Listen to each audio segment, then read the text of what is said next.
আসসালামু আলাইকুম ওয়া রাহমাতুল্লাহ। প্রিয় শিক্ষার্থী, আমি তোমাদের সাহাব স্যার। আশা করি আল্লাহর রহমতে সবাই ভালো আছো। আবার নতুন একটি বিষয় নিয়ে আসলাম। আজকে আমরা কথা বলবো পদার্থবিজ্ঞানের তৃতীয় অধ্যায় বলের অধ্যায় নিয়ে। আজকে ক্লাসটা মূলত আমরা আলোচনা করব এসএসসি ব্যাচ যারা সামনের পরীক্ষার্থী, অলরেডি তোমরা রুটিন পেয়েছো যে এপ্রিলের 10 তারিখ থেকে তোমাদের যে পরীক্ষা শুরু হতে যাচ্ছে। তো আমাদের যে সমস্যাটা হয়, অনেকেই আমরা আসলে ফিজিক্সের ম্যাথগুলোকে আমরা করতে পারি না। এর মূল একটা কারণ হলো যে ফিজিক্সের প্রত্যেকটি অধ্যায়ে যে শব্দগুলো ব্যবহার করা হয়েছে সেই সকল শব্দগুলোর বিপরীতে যে চলকগুলো ব্যবহার করে আমরা বিভিন্ন সূত্রগুলোকে প্রণয়ন করি, আসলে মূল শব্দের সাথে সূত্রের যে সম্পর্ক, এইগুলো সম্পর্কে আসলে সঠিক ধারণা না থাকার কারণেই আমাদের সমস্যাগুলো হয়। তো আজকে আমরা কিছু কাজ করব মূল শব্দ এবং তার আঙ্গিকে তার সম্পর্কিত কি সূত্রগুলো আছে এগুলো নিয়ে। তোমাকে যখন কোনো উদ্দীপক দেওয়া হবে তখন তুমি ঠিকই ধরতে পারবা যে আমার এই শব্দগুলো আছে আর এই মানগুলো আমার এই সূত্র ব্যবহার করে বের করা যেতে পারে। আচ্ছা, আরেকটা বিষয় বলি, বলের অধ্যায়ে কিন্তু বস্তুর ভরটা হচ্ছে ফ্যাক্টর।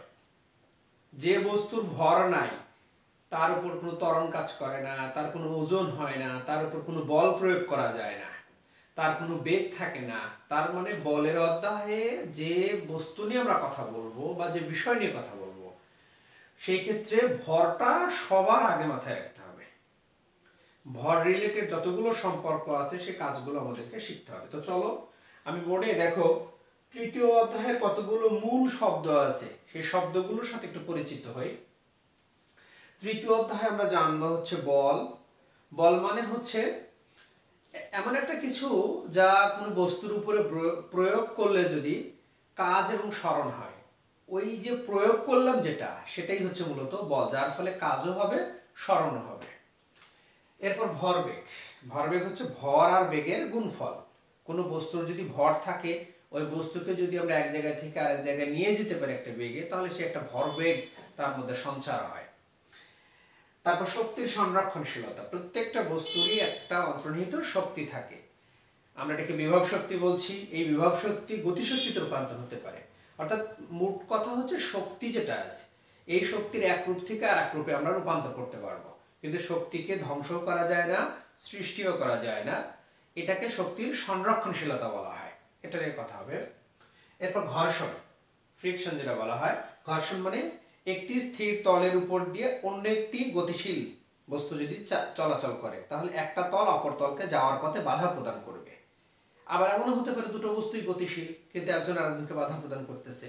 তো আমরা নিশ্চয়ই জানি যে ঘর্ষণ, একটি তলের উপরে আরেকটি তল বাধা দেওয়ার যে প্রক্রিয়া বা যে ধর্ম, এটাকে ঘর্ষণ বলি। ঘর্ষণ 4 প্রকার, তোমাদের বইয়ের মধ্যে আছে, এগুলো সম্পর্কে আলোচনা তোমরা বুঝতে পারবা। তো এরপর মহাকর্ষ বল। আমরা কি জানি যে পৃথিবীর যে কোনো দুটি বস্তুর মধ্যে আমরা যে আকর্ষণ বল মানে বলি, সেটাকে হচ্ছে আমরা তোমার মহাকর্ষ বলের কথা বলি। কিন্তু এর মধ্যে যদি একটি পৃথিবী হয়ে যায় সেখানে কিন্তু অভিকর্ষ বল সৃষ্টি হয়। নিউটনের একটি সূত্র আছে আমাদের এখানে শিখতে হবে। গতীয় ঘর্ষণ সহগ মিউ দিয়ে প্রকাশ করা হয়, সেটা নিয়ে আমাদের কথা হবে। মিলিত বেগ কি, দুটো বস্তুর যদি আলাদা আলাদা ভর আলাদা আলাদা বেগ থেকে তাহলে তার কি হবে। সংঘর্ষের স্থিতিস্থাপকতা, অর্থাৎ এক একটা বস্তু যখন সংঘর্ষে লিপ্ত হয় তখন একাধিক বস্তুগুলোর নিজস্ব ভর বেগ, তারপর টোটাল মিলিয়ে যে ভর বেগ হচ্ছে যে শক্তি থাকতেছে, সেই জিনিসগুলো নিয়ে যদি ঠিক থাকে সংঘর্ষের আগে পরে, তাহলে স্থিতিস্থাপকতার ধর্ম মেনে চলে। এরপর বলের ঘাত কি, বল কত সময় ব্যাপী বল প্রয়োগ হয়েছে তার যে টোটাল গুণফলটা সেটাকে বলের ঘাত বলে। কপিকল। কপিকল মানে হচ্ছে এমন একটি যন্ত্র যে অনেক ভারী বস্তুকে আমরা খুব সহজেই এক জায়গা থেকে আরেক জায়গায় নিয়ে যেতে পারি। দুই পাশে দুটো ভারী বস্তু দেওয়া থাকে, মাঝখানে একটা চাকা লাগানো থাকে, সেটা নিয়ে কাজ করবে। ওজন, কোনো পৃথিবী কোনো বস্তুকে তার নিজের কেন্দ্রের দিকে যে বলে আকর্ষণ করে তাকে তার ওজন বলে, যার ভর আছে তার ওজন আছে। বলের সাথে ত্বরণের কি সম্পর্ক, এগুলো নিয়ে কথা হবে। তো প্রথম কথা হলো, দেখো বল নিয়ে যদি কথা বলি আমরা, বল জিনিসটা কি, বলকে আমরা কি দিয়ে প্রকাশ করি, এফ। তাহলে এফ ইকুয়াল আমরা কি জানতেছি এখান থেকে, এম এ প্রিয় শিক্ষার্থী লক্ষ্য করি এই পার্টগুলো সম্পর্কে আমাদের আইডিয়া রাখতে হবে। এই এফটা হচ্ছে বল, এমটা হচ্ছে ভর, আর এটা হচ্ছে ত্বরণ। এখন দেখো তোমাকে পরীক্ষায় কিভাবে বিব্রত করবে। সরাসরি হাই সূত্র দিয়ে হয়তো মান নাও চাইতে পারে। দেখো কি করতে পারে, এই যে ত্বরণটা আসছে না, এই ত্বরণের কিন্তু আলাদা একটা সূত্র আমরা জানি যে এর সমান হচ্ছে শেষ বেগ মাইনাস হচ্ছে কত আদি বেগ ভাগ হচ্ছে কত টি। দেখো একটার সাথে আরেকটা সম্পর্কিত। আচ্ছা, আবার দেখো এই এম আছে যে এই এম এর সাথে কি হতে পারে, আমরা অনেক সময় বলতে পারি যে ডব্লিউ সমান হচ্ছে কত এম জি, এটা বলি। তাহলে আমি যদি এম এর মান বের করতে চাই তাহলে ডব্লিউ ভাগ হচ্ছে কত জি, ওজন ভাগ অভিকর্ষ ত্বরণ। তুমি এম কিন্তু পেয়ে যেতে পারো। আচ্ছা, কিভাবে আবার এফ এর সাথে কার কার সম্পর্ক আছে, এফ সমান হচ্ছে পি এ, তাহলে পি হচ্ছে এখানে চাপ আর এ হচ্ছে ক্ষেত্রফল, দেখো এখন কি ধরনের ক্ষেত্রফল, যদি কোনো বৃত্তাকার কোনো বস্তু হয় বা তার হয় গোলাকার, তাহলে বৃত্তাকার হলে আমরা এখান থেকে যদি বলতাম যে চাপ এটার ক্ষেত্রে আসতো, আর ক্ষেত্রফল তাহলে বৃত্তাকার ক্ষেত্র হলে তার ক্ষেত্রফলের সূত্র কি পাই আর স্কয়ার আসতো। অর্থাৎ একটা করে পার্টের সাথে আর একটা পার্ট ওতপ্রোতভাবে জড়িত। তুমি যদি একটা সূত্র ভালোভাবে জানো তার সাথে আর কারা কারা যুক্ত আছে তোমাকে এই কনসেপ্টটা রাখতে হবে। তাহলে দেখবো যে পরীক্ষার হলে একটা মান হয়তো দিয়ে দিচ্ছে আর একটা মান হয়তো তোমার কাছ থেকে চাওয়া হচ্ছে যে ওই মানটা কি হবে, এটা একটি বিষয়। আচ্ছা, এরপরে আমরা যে জিনিসটা বুঝতে পারবো যে বস্তুর ভর আছে বা বল প্রয়োগ করা যাচ্ছে, সবসময় মনে রাখবা যে ওই বস্তুর কোনো না কোনো দিক থেকে একটা ত্বরণ তৈরি হওয়ার সম্ভাবনা তৈরি হয়। কোনো না কোনো দিক থেকে ত্বরণ, সেটা পজিটিভও হতে পারে নেগেটিভও হতে পারে। তো তোমরা নিশ্চয়ই জানো যে বেগ বৃদ্ধির হারকে ত্বরণ বলে আর বেগ হ্রাসের হারকে আমরা কি বলি, মন্দন বলি। আচ্ছা, তাহলে 1 নম্বর সূত্রের সাথে এই সূত্রগুলোর একটা সম্পর্ক আমাদের থাকে। আবার এই এফ এর সাথে একটা সূত্র আছে, দেখো আমরা পিস্টনের সূত্র জানি, F1 ভাগ হচ্ছে A1 সমান হচ্ছে F2 ভাগ হচ্ছে কত A2। দেখো এফ এর সাথে এদের একটা সম্পর্ক আছে, কিন্তু প্রশ্ন আমাকে বুঝতে হবে এই সম্পর্ক কি তারা দিছে কিছু, যদি দেয় তাহলে নেব আর না দিলে বাদ। তাহলে F সমান ma, এটা নিউটনের দ্বিতীয় সূত্র বলা হয়। কোন বস্তুর ভর আর বেগের যে পরিবর্তনটা হবে, সেই পরিবর্তনটাকে বলি হচ্ছে আমরা তার প্রযুক্ত বলের সমানুপাতিক। এটা হচ্ছে নিউটনের দ্বিতীয় সূত্র, F ইকুয়াল ma, এই সূত্রটা আসছে। আর m মানে বস্তুর ভর, যে বস্তুর ভর আছে তার ওজন আছে, যে বস্তুর ভর আছে তার কি ত্বরণ তৈরি হতে পারে। ত্বরণ মানে v - u/t, মানে আদি বেগ শেষ বেগ সময়, অনেক কথা একটার সাথে একটা রিলেটেড বিষয়। আচ্ছা, একইভাবে বল মানে হচ্ছে কি চাপ গুণন ক্ষেত্রফল, p মানে চাপ, a মানে ক্ষেত্রফল। সেই ক্ষেত্রফল যদি বৃত্তাকার এমন কোনো বস্তু হয় তাহলে পাই আর স্কয়ার এরকম ভাঙায় নিতে হবে। আবার যদি এখানে আর এর মান ব্যাসার্ধ দিয়ে দেওয়া আছে, যদি ব্যাস দিয়ে থাকতো তখন আমরা এখান থেকে লিখতাম যে পাই d/2 তার উপরে স্কয়ার, তার মানে কি লিখতাম পাই হচ্ছে কত d²/4। এটা হলো ব্যাসার্ধ থাকলে, এটা লিখবো হচ্ছে ব্যাস থাকলে। এটা যদি পিস্টনের সাথে সম্পর্ক থাকে F1 ভাগ A1 সমান F2 ভাগ A2, এটা হতে পারে। আবার যদি মনে করে একটা বস্তুর সাথে একটা প্লবতার সম্পর্ক থাকে, এই F দিয়ে বোঝাচ্ছি আমরা, F এর সাথে তার মানে v রো g, এই ঊর্ধ্বমুখী বল বলা হয়। দেখো একটা F দিয়ে কতগুলো তথ্য আছে, কিন্তু আমার কোনটা প্রয়োজন সেটা প্রশ্ন বুঝে অ্যান্সার করতে হবে। ওকে, বল গেল। এবার আসি আমরা ভরবেগের জন্য আসি। দেখো এখানে ভরবেগের কি হতে পারে,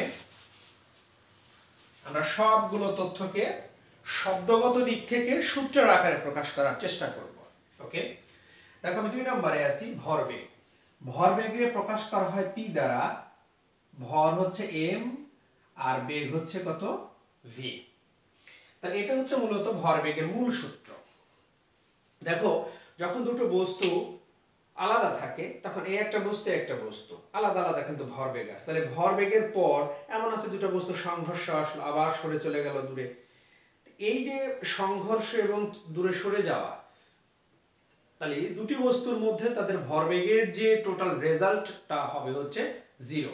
কিন্তু আমরা জানি একটা বস্তু যখন একটা বস্তুর দিকে সংঘর্ষে লিপ্ত হয় তখন একজন আরেকজনের বিপরীত দিক থেকে আসে। তো সেই দিক থেকে আমরা বলতে পারি এখান থেকে যে এম ভি প্লাস হচ্ছে এম ভি ইকুয়াল টু 0। অর্থাৎ এটা হচ্ছে এটা প্রথম বস্তুটাকে যদি ধরি আমরা, মনে করো এরকম একটা বস্তু নিলাম এ আর একটা বস্তু নিলাম হচ্ছে আমরা বি। তাহলে এই বস্তুটা যদি সামনে যায় তাহলে এর যাওয়াটাকে প্লাস ধরবো, আর এটা যদি তার বিপরীত দিক থেকে আসে এটাকে আমরা মাইনাস ধরবো। তাহলে এই প্লাস মাইনাস ভ্যানিশে 0 হয়ে যাবে। তাহলে এখন আমরা কিভাবে লিখতেছি, প্রথম বস্তুকে এম ভি, তাহলে প্রথম বস্তুর ভরবেগ সমান দ্বিতীয় বস্তুর ভরবেগ, কিন্তু তার আগে কি থাকবে, একটা মাইনাস থাকবে। কেন, তার দিকটা আলাদা। এখন আমি যদি এটাকে এই পাশে নিয়ে আসি তাহলে এখানে কি দাঁড়াবে, এম ভি প্লাস হচ্ছে এম ভি ইকুয়াল 0। এটা দিয়ে বোঝানো হয় যে একাধিক কোনো বস্তু যদি সংঘর্ষে লিপ্ত হয় এবং তাদের পূর্বের বস্তু এবং পরের বস্তু যদি সংঘর্ষের আগে পরে ভরবেগ সমান হয়ে যায়, তার মানে সেই ক্ষেত্রে ভরবেগ সংরক্ষিত হয়েছে। এই সূত্র দিয়ে আমরা ভরবেগের মানগুলো বের করে নিয়ে আসতে পারি। আচ্ছা, এরপরে দেখো আরেকটা সূত্রে যাচ্ছি আমরা।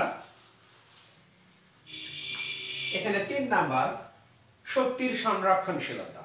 শক্তির সংরক্ষণশীলতা, আচ্ছা ভরবেগ দিয়ে যে সূত্রটা, আরেকটা সূত্র আমরা পাচ্ছি সেটা নিয়ে একটু কথা বলি। দেখো ভরবেগ দিয়ে m1 u1 plus m2 u2 সমান m1 v1 plus m2 v2। এটা হচ্ছে আগে এবং পরে বস্তুগুলোর যে ভরবেগ সংরক্ষিত হচ্ছে সেটা প্রমাণ করার সূত্র। এটা হচ্ছে 2 নাম্বার সূত্র, ভরবেগ রিলেটেড। এটা একাধিক বস্তুর ক্ষেত্রে আগে পরে। আর সরাসরি যদি বস্তুর মানে প্রথম বস্তুর শেষ বেগ দ্বিতীয় বস্তুর শেষ বেগ দেওয়া থাকে তাহলে তার জন্য আর একটা সূত্র আমরা যেটা কিছুক্ষণ আগে লিখছি, mv ইকুয়াল টু 0, এই সূত্রটা প্রয়োগ হবে। তাহলে ভরবেগের ক্ষেত্রে আমরা দুটো সূত্র, যদি আদি বেগ শেষ বেগ এরকম দেওয়া থাকে তাহলে প্রথম সূত্র, আর যদি শুধু শেষ বেগ দেওয়া থাকে আদি বেগ নাই আমি জানি না আমরা কথা হবে, তাহলে তার ক্ষেত্রে 2 নম্বর সূত্র আমরা ব্যবহার করব ভরবেগের ক্ষেত্রে। মূলত যদি লাস্টে আমার ইকুয়াল এই পাশের ভরবেগ এই পাশের ভরবেগ সমান হয় তাহলে সংরক্ষিত, আর শেষ বেগ থাকলে যদি দুটি ভরবেগ আগে পরেরটা মিলে 0 আনতে পারি তাহলে সেক্ষেত্রে ভরবেগ সংরক্ষিত থাকবে। এবার শক্তির সংরক্ষণশীলতা, যেটা দেখো শক্তির সংরক্ষণশীলতা, আমরা শক্তি বলতে কিন্তু বলছি যে বিভব শক্তি এবং গতিশক্তি। তো বিভব শক্তি তো অন্তর্নিহিত শক্তি, পটেনশিয়াল এনার্জি, এটা আমরা বুঝতে পারি না কি আছে, সেটা একটা শক্তি ধারণ করে। কিন্তু গতিশক্তি তো বস্তুর বেগের সাথে সম্পর্কিত, অবস্থার পরিবর্তনের সাথে। তাহলে আমরা যদি 3 নাম্বার সূত্রের কথা বলি, দেখো তাহলে half m1 u1 square plus half m2 u2 square সমান half m1 v1 square plus half m2 v2 square. অর্থাৎ এইটা একটা গতিশক্তির সূত্র ব্যবহার করা হয়েছে। তাহলে প্রাথমিক অবস্থায় দুটি বস্তুর গতিশক্তি কত এবং পরবর্তীতে বস্তুর শেষ বেগের সময় গতিশক্তি কত যদি সমান হয় তাহলে শক্তির সংরক্ষণশীলতার নীতি তারা মেনে চলবে। এই একটা সূত্র, এখান থেকে এটা সরাসরি ব্যবহার করা যায়। আচ্ছা, এরপর এখন দেখো যে কোনো কারণে যদি তোমার এই ইউ স্কয়ারের মানটা না থাকে, যদি না থাকে, অথবা দেখা গেল যে ভি এর মান বা ভি2 এই মানটা যদি না থাকে তাহলে তোমাকে গতির অধ্যায় সূত্র ব্যবহার করতে পারো তুমি। সেটা হচ্ছে ভি স্কয়ার সমান হচ্ছে ইউ স্কয়ার প্লাস 2as। এটা তাহলে এখান থেকে তুমি ইউ স্কয়ার সমান কি পাচ্ছ, ভি স্কয়ার মাইনাস 2as। তার মানে ইউ সমান root over v square minus 2as। তুমি এই সূত্রটা দিয়ে মানটা ইউ এর মানটা বের করে নিয়ে আসতে পারো। তাহলে দেখো প্রশ্নের যদি ভাষা বুঝো যে কি টাইপের প্রশ্ন, তাহলে তুমি সূত্র থেকে একটা থেকে আরেকটার মান বের করে নিয়ে আসতে পারো। ওকে, এরপর আমরা চলে যাব ঘর্ষণের ক্ষেত্রে। দেখো ঘর্ষণের জন্য আমরা যেটা পাচ্ছি এখান থেকে 4 নাম্বার ঘর্ষণ। তুমি নিশ্চয়ই জানো একটি তলের উপর অপর একটি তল যে বাধা প্রদান করে এটাকে তো ঘর্ষণ বলি আমরা। কিন্তু আমরা যে বল প্রয়োগ করি সব বল কি কাজ হয়? ঘর্ষণের কারণে কিন্তু সেটা সব বল কার্যকর হয় না, কিছু বল কিন্তু কি হয়ে যায়, বাদ হয়ে যায়। তো আমরা যখন ঘর্ষণ বল বের করব তাহলে ঘর্ষণ বলকে আমি প্রকাশ করতেছি এফ দ্বারা, আর আমার প্রযুক্ত বল হচ্ছে এফ, আর এফ প্রাইম হচ্ছে কার্যকর বল। আচ্ছা, এখন ঘর্ষণ বল তাহলে কতটুকু, ঘর্ষণ বাধা দিছে কতটুকু, আমাকে এই যে এফ এর বলটা বের হবে, অর্থাৎ এফ মানে হচ্ছে প্রযুক্ত বল, যেটা আমরা প্রয়োগ করতেছি বস্তুর উপরে, প্রযুক্ত বল, আর এফ প্রাইম হচ্ছে কার্যকর বল। তাহলে কার্যকর বল যদি হয়, অর্থাৎ যেটাকে কাজে পরিণত হয়েছে, কার্যকর বল এটা।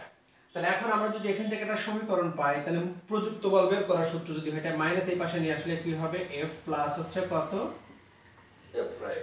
এফ প্রাইম হচ্ছে কার্যকর বল, আর এফ হচ্ছে ঘর্ষণ বল। আশা করি আমরা বুঝতে পারবো এই সূত্রটাকে ব্যবহার করে। এখন এই ঘর্ষণ বল থেকে আমরা গতীয় ঘর্ষণ সহগ বের করতে পারি।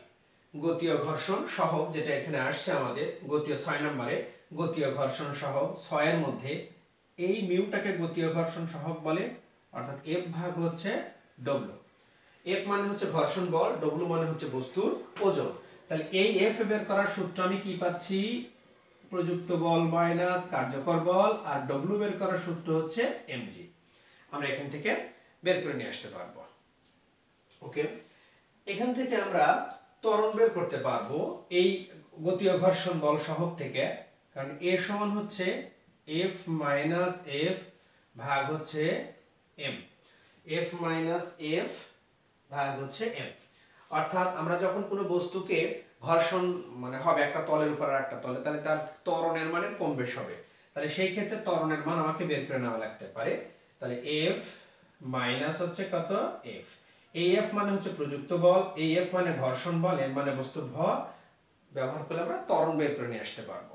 ওকে, তাহলে এখান থেকে এই মূল সূত্রটা কি ছিল, তাহলে এফ হচ্ছে ঘর্ষণ বল ইকুয়াল হচ্ছে প্রযুক্ত বল মাইনাস কার্যকর বল, বিয়োগ করলে পাবো। আবার সাইড শেষ করলে আমি যদি প্রযুক্ত বল বের করতে চাই, ঘর্ষণ বল প্লাস কার্যকর বল, সেখান থেকে গতীয় ঘর্ষণ সহগ, এটাকে মিউ বলা হয়, এফ ভাগ ডব্লু। এফ এর মধ্যে কি আছে, এফ মাইনাস এফ প্রাইম, আর ডব্লু মানে এমজি বস্তুর ওজন। এখান থেকে আমরা ঘর্ষণ রিলেটেড ম্যাথগুলো করতে পারবো। একইভাবে আমরা আরেকটা এখান থেকে সূত্র পাই, মিউ সমান হচ্ছে ট্যান থিটা।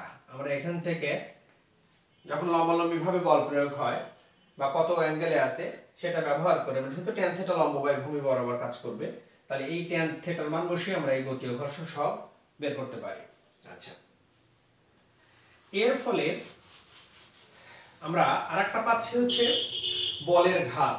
এখানে দেখো একটা আছে 10 নম্বরে একটা টপিকস আছে আমাদের, বলের ঘাত। প্রশ্নে এরকম কিছু থাকবে যে বলের ঘাত, তাহলে বলের ঘাতকে যে দিয়ে প্রকাশ করা হয়, অর্থাৎ এফ গুণন টি। বলের ঘাতকে যে দিয়ে প্রকাশ করা হবে যার মধ্যে আছে বল গুণন সময়, অর্থাৎ এটা বাংলাকে কি বলতেছে আমরা, বল গুণন সময়। দেখো দেখেন এফ এর মধ্যে কি আছে, এম এ গুণন হচ্ছে কত, টি। আবার আমরা কি পাচ্ছি, এখানে এর মধ্যে কি আছে, V minus U, V minus U by T গুণন হচ্ছে কত, টি। এই টি আর টি কেটে গেল, তাহলে এখান থেকে পাচ্ছি এম ভি মাইনাস হচ্ছে কত, এম সরি এখান থেকে এম ইউ। তাহলে এখন আমরা বলের ঘাতকে এই সমীকরণ দিয়েও প্রকাশ করতে পারি। তাহলে বলের ঘাত কি, জে সমান এফ গুণন টি, আবার জে সমান m v minus m u, এটা দিয়েও আমরা বলের ঘাত দেখতে পারি। এই বলের ঘাতকে আমরা কি বলতে পারি, এখানে কিন্তু ভরবেগের পরিবর্তন, তার মানে এটাকে আমরা কি বলতে পারি, পি বলতে পারি। অর্থাৎ হচ্ছে বলের ঘাত সমান হচ্ছে কত, ভরবেগ। এরা দুইজন পরস্পর সমান, বলের ঘাত সমান ভরবেগ, দুটোই পরস্পর সমান। এখন পরীক্ষায় যে প্রশ্ন চাবে তোমাকে ঠিক রাখতে হবে যে কি চাইছে, সেই অনুযায়ী তোমাকে সূত্র চয়েস করতে হবে। শব্দগুলো বুঝতে পারলে সূত্র চয়েস করা সহজ। আচ্ছা, এরপর আসি, দেখো আমরা যাব হচ্ছে মহাকর্ষ বল। মহাকর্ষ বল কি, আমরা 5 নম্বরে আছি। দেখো এফ ইকুয়াল টু কি পাচ্ছি আমরা, জি এম এম ভাগ হচ্ছে কত, ডি স্কয়ার বা আর স্কয়ার, দূরত্বকে। এম মানে হচ্ছে কি পৃথিবীর ভর, আর বড় হাতের এম পৃথিবীর ভর, আর ছোট হাতের এম হচ্ছে বস্তুর ভর। এটা মহাকর্ষ, নিউটনের মহাকর্ষ বলের ক্ষেত্রে যে কোনো দুটো বস্তু হতে পারে, যে কোনো দুটো বস্তুর মধ্যে আকর্ষণ বা বিকর্ষণ বল হচ্ছে মহাকর্ষ বল। আর এর মধ্যে যদি একটি পৃথিবী হয়ে যায় তখন আমরা তাকে বলবো হচ্ছে অভিকর্ষ বল। তো এর ক্ষেত্রে জি হচ্ছে মহাকর্ষীয় ধ্রুবক, এম হচ্ছে পৃথিবীর ভর বা ছোট হাতের এম বস্তুর ভর, আর ডি হচ্ছে তার দূরত্ব। এখন কোন প্রশ্নের মধ্যে যদি এরকম বড় পৃথিবীর ভর দেওয়া থাকে, বস্তুর ভর থাকে, উভয় বস্তুর মধ্যকার দূরত্ব দেওয়া থাকে, তো তুমি নিঃসন্দেহে সূত্রটা চয়েস করে নিতে পারো যে এটা একটি মহাকর্ষ বল রিলেটেড ম্যাথ চাওয়া হয়েছে। আচ্ছা, এটা একটা বিষয়। এর ফলে এখান থেকে আমরা ইয়েও করতে পারি, অভিকর্ষ ত্বরণের একটা সম্পর্ক করতে পারি। তাহলে এফ সমান আমরা কি জানি দেখো তো, এফ হচ্ছে mg সমান, এখান থেকে আমরা কি পাচ্ছি, জি।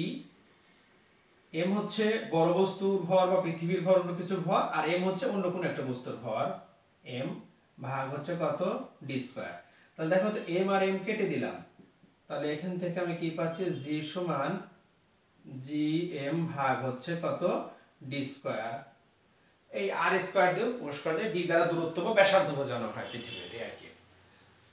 তাহলে এখান থেকে আমরা অভিকর্ষ ত্বরণের, এটাকে অভিকর্ষ ত্বরণ বের করার সূত্র বলা হয়ে থাকে। অভিকর্ষ জি সমান জি এম ভাগ ডি স্কয়ার ভাগ আর স্কয়ার, এটা অভিকর্ষ ত্বরণ আমরা বের করতে পারবো এখান থেকে। আবার যদি এই জি বের করতে বলে, তাহলে এই ডি স্কয়ার নিচে আছে না, তাহলে এই পাশে চলে আসবে। তাহলে আমরা কি পাবো, এফ ডি স্কয়ার ভাগ হচ্ছে কত, জি এম এম। তাহলে এখন আমি যদি জি রাখতে চাই, তাহলে এফ ডি স্কয়ার ভাগ হচ্ছে বড় হাতের এম ছোট হাতের এম। তাহলে এর একক যদি বের করতে বলি, তাহলে বলের একক হচ্ছে নিউটন আর দূরত্বের একক হচ্ছে মিটার স্কয়ার। আর এটাও ভর এটাও ভর, ভর মানে হচ্ছে দুইটা ভরের একক কেজি স্কয়ার। তাহলে আমরা কি লিখতে পারি, newton metre square per kg square. এটা হচ্ছে মহাকর্ষীয় ধ্রুবকের একক, এটা। ওকে, এখান থেকে ধরুন ম্যাথ আমরা পাবো। এরপরে আমরা যেটা বুঝতে পারবো যে মিলিত বেগ জিনিসটা কি, আমরা কি করব, মিলিত বেগ। আচ্ছা, মিলিত বেগের আমরা 7 নম্বরে আছি। দেখো, মিলিত বেগের সূত্রটা হচ্ছে m1 u1 plus m2 u2 সমান m1 plus m2 into v, m2 into v।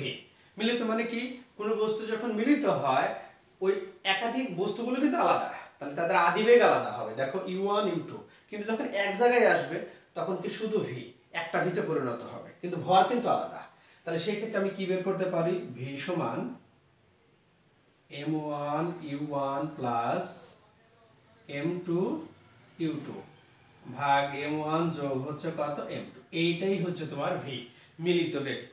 কোন দুটো বস্তু আলাদা আলাদা বেগ নিয়ে আলাদা আলাদা ভর নিয়ে আসে, যখন একটা জায়গায় মিলিত হবে তখন এই সূত্র প্রয়োগ করে তোমাকে মিলিত বেগ বের করতে হবে, এটা। আচ্ছা, এরপরে সংঘর্ষের স্থিতিস্থাপকতা। সংঘর্ষের স্থিতিস্থাপকতা মানে হচ্ছে যে বস্তু আগের বস্তুর ভর বেগ, তাদের টোটাল হিসাব শক্তি, পরের বস্তুর ভরের মান, বেগের মান, ভর বেগের মান, শক্তির মান যদি সমান থাকে, তো সেটাকে স্থিতিস্থাপক সংঘর্ষ বলা হয়। যদি কেউ ক্ষতিগ্রস্ত না হয়, এটাকে বলা হয় স্থিতিস্থাপক সংঘর্ষ, মনে রাখবা। আচ্ছা, এরপরে আসি সংঘর্ষের পর আমরা যখন কোনো একটা বস্তুর বেগ বের করতে চাই, যে আমি প্রথম বস্তুর বেগ বের করব বা দ্বিতীয় বস্তুর বেগ, সংঘর্ষের পর কেমন হবে বেগগুলো, তার জন্য যে সূত্রটা আছে দেখো 9 নম্বরের ক্ষেত্রে আমরা যেটা পাচ্ছি, আমি যদি প্রথম বস্তুর বেগ বের করতে চাই, লক্ষ্য করো, তাহলে m1 প্লাস m2 দুই বস্তুর ভর আগে যাবে, তারপরে m1 মাইনাস হচ্ছে m2, তারপর হচ্ছে u1 প্লাস 2 m2 u2। এটা হচ্ছে সংঘর্ষের পর প্রথম বস্তুর যদি শেষ বেগ বের করতে বলে এটা। আবার সংঘর্ষের পর যদি দ্বিতীয় বস্তুর, এটা তো প্রথম বস্তুর বেগ, দ্বিতীয় বস্তুর বেগ যদি বের করতে বলে, তাহলে যেটা হবে m1 প্লাস m2, তাহলে এখানে আসবে হচ্ছে m2 মাইনাস m1, আর এখানে থাকবে হচ্ছে u2 প্লাস 2 m1 u1। তাহলে এটা হচ্ছে সংঘর্ষের পর প্রথম বস্তুর শেষ বেগ, সংঘর্ষের পর দ্বিতীয় বস্তুর শেষ বেগ কত হবে। যদি আলাদা করে চাই তাহলে সরাসরি আমরা এই সূত্র ব্যবহার করে মান বসায় ফেলতে পারবো। ওকে, এরপর আমরা যেটা দেখতে পাচ্ছি যে এখানে একটা সম্পর্ক আছে কপিকল। কপিকল মানে হচ্ছে যে এখানে একটা চাকা ঝোলানো থাকে আর এর উপর দিয়ে মনে করো তার দেওয়া থাকে, আর এখানে মনে করো যে M1 M2, আর এখানে একটা বস্তু দেওয়া থাকে একটা ব্যালেন্স করার জন্য M3 বস্তু। তখন এই চাকার উপর দিয়ে আমরা অনায়াসে এটাকে নামাইতেও পারি আবার উঠাইতেও পারি, উপরের দিক থেকে নিচের দিক থেকে এরকম ঘুরে, এটাকে কপিকল বলা হয়।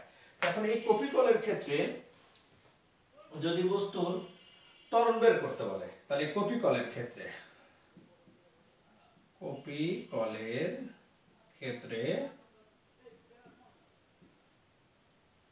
বস্তুর ত্বরণ, তাহলে এ সমান আমরা কি লিখব, M1 minus M2 into G, আর নিচে তিনটা ভর কাজ করবে।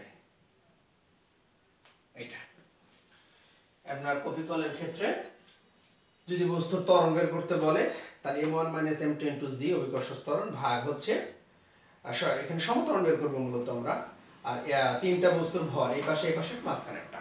এটা হচ্ছে কপিকলের ক্ষেত্রে যদি বস্তুর ভর এভাবে দিয়ে ত্বরণ বের করতে বলে বের করব। আচ্ছা, এরপর অনেক সময় বলা হলো যে কোনো একটা বস্তু এত বেগ নিয়ে আগাচ্ছে, যেতে যেতে এত দূরে কোনো একজন মানুষকে দেখে সে ব্রেক চেপে দিল। তাহলে ব্রেক চেপে দেওয়ার অর্থ কি, একটা বস্তু যখন একটা বেগ নিয়ে আগায় ওটাকে আদিবেগ বলে। এরপর ব্রেক চেপে দেওয়ার অর্থ হলো তার বেগ কমিয়ে যাওয়া, আর কমানো অর্থ হচ্ছে কি বস্তু বেগের মান হ্রাস পাচ্ছে, শেষ বেগ 0 হয়ে যায়। আর সেক্ষেত্রে মন্দন কি হয়, ত্বরণ কি হয়ে যায়, মন্দন হয়ে যায়। তাহলে সবসময় মনে রাখবা কোনো ম্যাথ করতে গেলে যদি আদি বেগ, শেষ বেগ, সময়, দূরত্ব থাকে, তাহলে তার ত্বরণ বের করে নিতে হবে। তাহলে এর জন্য এই বলের অধ্যায় যেটা তোমাকে হেল্প করবে, কিছু কিছু সূত্র তোমাকে অবশ্যই জানাই লাগবে। সেটা হচ্ছে ভি স্কয়ার সমান ইউ স্কয়ার প্লাস 2as, বা আমরা এখান থেকে লিখব হচ্ছে v square minus u square সমান 2as, বা a সমান v square minus u square ভাগ 2s। এই সূত্রটা তোমার হেল্প করবে এই বলের অধ্যায়ে যে কোনো ত্বরণের মান বের করতে গেলে। আবার তোমাকে হেল্প করবে F ইকুয়াল টু হচ্ছে ma, এই সূত্র। তাহলে এর সমান আমরা কি পাবো, F ভাগ m। এটা তোমাকে হেল্প করতে পারে ত্বরণের মান বের করার ক্ষেত্রে। আবার তোমাকে হেল্প করতে পারে v সমান হচ্ছে কত, u প্লাস at। তাহলে এখান থেকে আমরা যখন ত্বরণের মান বের করব তখন v মাইনাস ইউ বাই টি, এই সূত্র তোমাকে হেল্প করতে পারে এটা ত্বরণের মানটা বের করার জন্য। আচ্ছা, এরপরে আমরা যেটা দেখব যে বস্তু যখন কোনো একটা জায়গায় মানে অতিক্রম করতেছে, এক জায়গা থেকে আরেক জায়গায় যাচ্ছে, দূরত্ব অতিক্রম করতেছে, তাহলে কখনো কখনো বলের মান বাড়বে, কখনো কখনো বলের মান কমবে। আর বল কমা মানে হচ্ছে বেগের মানের একটা তারতম্য। আর তোমরা নিশ্চয়ই জানো বৃদ্ধি পাইলে বেগের মান সেখানে পজিটিভ ত্বরণ, কমে গেলে বেগের মান নেগেটিভ ত্বরণ। আর যদি একইভাবে বল কাজ করে তাহলে সমবেগ বলে বা সমত্বরণ আমরা যেটাই বলি। তার ক্ষেত্রে আমরা কি বলি, S ইকুয়াল টু VT, এই সূত্রটা কিন্তু আমরা ব্যবহার করি সমবেগের ক্ষেত্রে। অর্থাৎ গতির কিছু গুরুত্বপূর্ণ সূত্রগুলো এই বলের অধ্যায়ে এসে প্রবেশ করবে। ওকে, এরপর আমরা এই বস্তুগুলোকে নিয়ে কিন্তু অনেকগুলো টপিকসের দেখা পাবো এখানে, যেটা আমরা আজকের ভিডিওর শুরুতেই আমরা আলোচনা করার চেষ্টা করেছি, যে কি কি বস্তুগুলো, বিষয়গুলো নিয়ে আমরা কথা বলবো। তারপরে 12 নম্বরের একটা সূত্র ছিল এখানে, ওজন নিয়ে কথা ছিল, অর্থাৎ W সমান হচ্ছে কত, mg। একে ওজনের সূত্র বলা হয় বস্তুর ওজন বের করার জন্য। ওজনটা কখন প্রয়োজন হবে, গতি ও ঘর্ষণ সহগ যখন আমরা বের করতে যাব তখন কিন্তু ওজন বের করে নিতে হয় বস্তু। আচ্ছা, তো প্রিয় শিক্ষার্থী, অর্থাৎ পদার্থবিজ্ঞানের যে গাণিতিক সমস্যাগুলো আছে আমাদের না বোঝার মূল কারণ হচ্ছে ওই অধ্যায়ের যে ভাষাগত কতগুলো কিওয়ার্ড বা মূল শব্দ আছে আমরা তাদের সম্পর্কে আইডিয়া একটু কম রাখি, যে কারণে ওই শব্দের সাথে তার কি সূত্রের কি সম্পর্ক এটা আমরা একটু কম বুঝি, যে কারণে আমরা পরীক্ষার হলে আসলে সম্পর্কগুলো নিয়ে মানে ভালো করে গাণিতিক সমস্যাগুলো সমাধান করতে পারি না। আশা করি ইনশাআল্লাহ প্রত্যেকটা শব্দ ধরে ধরে যদি সূত্র আমরা যে সূত্রগুলো আমরা লিখছি সিরিয়ালে প্রত্যেকটা বিষয়টার সাথে রিলেটেড, যদি জানতে পারি যে কোনো ম্যাথ তুমি পরীক্ষার হলে সমাধান করতে পারবা অনায়াসে, এবং তুমি এমসিকিউগুলো খুব সহজেই তুমি দাগায় আসতে পারবা। এই জন্য সবার আগে কোনো একটি অধ্যায় পড়তে গেলে তোমাকে মূল শব্দ জানতে হবে, এবং ওই শব্দের বিপরীতে তার কি কি সূত্র আছে, কি কি তত্ত্ব আছে, কি কি শর্ত আছে, এগুলো সম্পর্কে তোমাকে আইডিয়া রাখতে হবে। তো বেশিরভাগ ক্ষেত্রে আমরা যে সূত্রগুলো আজকে আলোচনা করলাম, F=ma বলের সূত্র, সেখান থেকে ত্বরণ ভর বের করা যায়, ভরবেগের সূত্র P = mv, সেটা আমরা ব্যবহার করতে পারবো। আমরা দেখছি যে ভরবেগের সংরক্ষণ সূত্র, শক্তির সংরক্ষণশীলতা, তারপর হচ্ছে মিলিত বেগের মান কি, বা সংঘর্ষের পরে প্রথম বস্তুর শেষ বেগ কত, দ্বিতীয় বস্তুর শেষ বেগ কত, তারপরে আমরা পাচ্ছি গতীয় ঘর্ষণ কি, ঘর্ষণ সহগ কি, ঘর্ষণ বল কিভাবে বের করে, ওজন কিভাবে বের করে, নিউটনের মহাকর্ষ বলের সূত্র পাইছি, অভিকর্ষ বল কিভাবে বের করে, বা অভিকর্ষ ত্বরণ। এই তথ্যগুলো যদি তোমার হাতে থাকে, আমার বিশ্বাস যে কোনো ম্যাথ তুমি তোমার মতো করে শেষ করতে পারবা। তো এই সূত্রগুলো একটু বারবার একটু প্র্যাকটিস করে নিও, আর ম্যাথগুলো করার সময় এগুলো একটু দেখে নেবা। সূত্রগুলো দেখবা, প্রথমে উদ্দীপক পড়বা 2বার 3বার করে, কি কি শব্দ দেওয়া আছে, ওই শব্দের বিপরীতে কি কি সূত্র আছে, আমার বিশ্বাস সকল ম্যাথ বুঝতে পারবা। তো আজ এ পর্যন্তই। সবার সুস্বাস্থ্য এবং দীর্ঘায়ু কামনা করে বিদায় নিচ্ছি। আসসালামু আলাইকুম ওয়া রাহমাতুল্লাহ।